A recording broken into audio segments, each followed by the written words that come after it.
The first time I felt ashamed of my own eyes was the night my girlfriend's mother asked me why I couldn't look at her. I had come over to Olivia's house in a quiet suburb of Columbus, Ohio, rehearsing apologies in my head for being late, rehearsing compliments for her cooking, rehearsing the easy charm I always used when I wanted to be liked. But nothing prepared me for the way her mother, Margaret, stood in the hallway light, studying me with a softness that felt sharper than anger.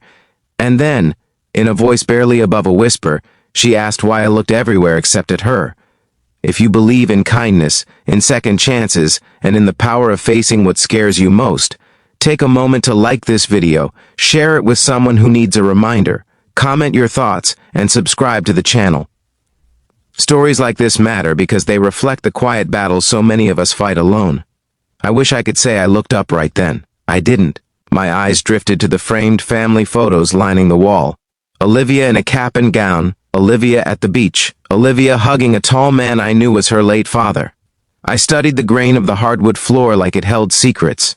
I felt like a fraud standing there, a 27-year-old man named Marcus Hale who could negotiate contracts at work without breaking a sweat but couldn't meet the gaze of a grieving mother. Olivia and I had been dating for almost a year. She was warmth in human form, a third-grade teacher with paint on her jeans and patience in her bones. We met at a charity 5K in downtown Columbus. I tripped over my own shoelace at the starting line and she laughed, not at me but with me, and helped me up. That was the beginning. What she didn't know, at least not fully, was that I carried an invisible weight. I had grown up in Cincinnati in a house where eye contact meant confrontation. My father, Thomas, believed respect was shown by silence and lowered eyes. If I looked at him too long, he saw it as defiance. If I looked away too quickly, he called it guilt. There was no winning. Over time, I learned the safest place for my gaze was somewhere neutral, the floor, the wall, the air beside a person's shoulder. By the time I was a teenager, I had mastered the art of appearing present while being emotionally miles away. Teachers called me polite. Employers called me focused. Girlfriends called me distant. Olivia called me kind. That was the problem. She saw something in me I wasn't sure existed. Margaret, her mother, had lost her husband, Richard, 3 years before I met Olivia. A sudden heart attack on a cold November morning. He had been a firefighter, the kind of man who ran toward danger, the kind of man who looked people in the eye when he shook their hands. His absence hung in that house like a quiet echo. The first few times I visited, Margaret was polite but reserved. She asked about my job in commercial real estate, about my mother, about my church. I answered carefully, respectfully. But I never looked at her for more than a second. Not because I disliked her, not because I had anything to hide, but because something about the sadness in her eyes felt too familiar, too close to the sadness I avoided in myself. That night, Olivia was upstairs finishing a video call with a colleague. Margaret and I were alone in the hallway. The scent of roasted chicken and rosemary filled the air.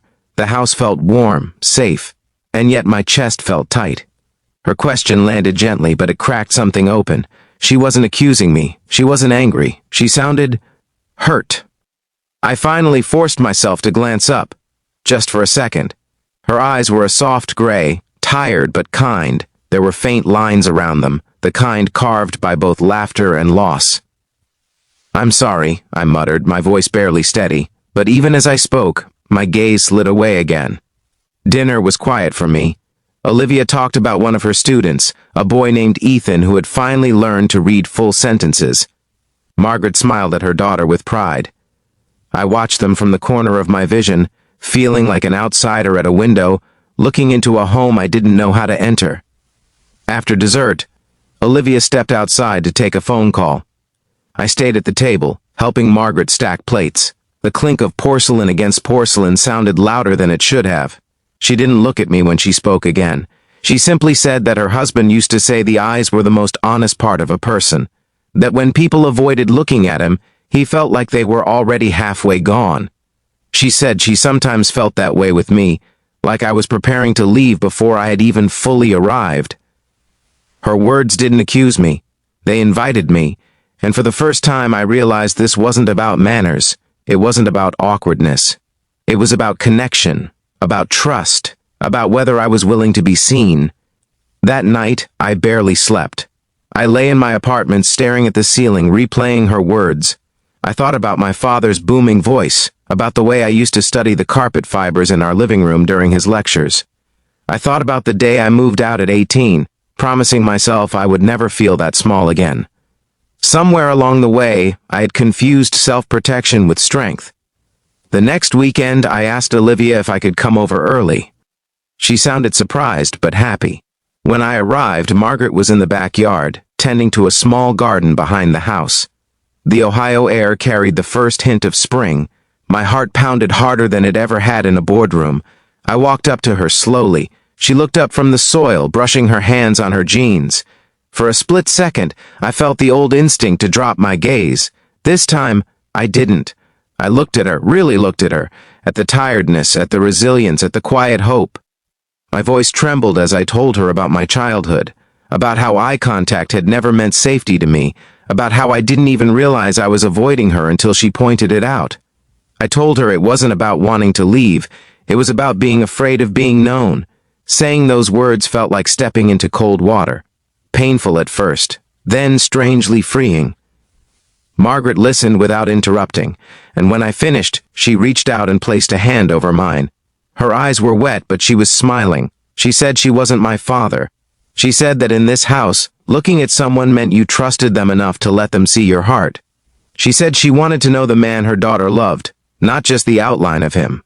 In that moment, something shifted, not dramatically, not like fireworks, more like the slow turning of a key in a long locked door. Over the next few months I practiced. It sounds simple, but it wasn't. Holding eye contact during conversations, letting silence exist without fleeing from it, sitting with discomfort instead of numbing it. Olivia noticed first. She said I seemed more present, more grounded. Our arguments became less about misunderstandings and more about real feelings. I stopped deflecting with jokes when things got serious. Margaret noticed too. She started telling me stories about Richard, how he proposed in a rainstorm, how he cried the day Olivia was born. And this time, I didn't look at the floor. I looked at her, honoring both her loss and her trust. The night I asked Olivia to marry me, I did it in that same backyard, under soft string lights Margaret had hung for her birthday the year before. My hands shook as I knelt down, but my eyes never left Olivia's.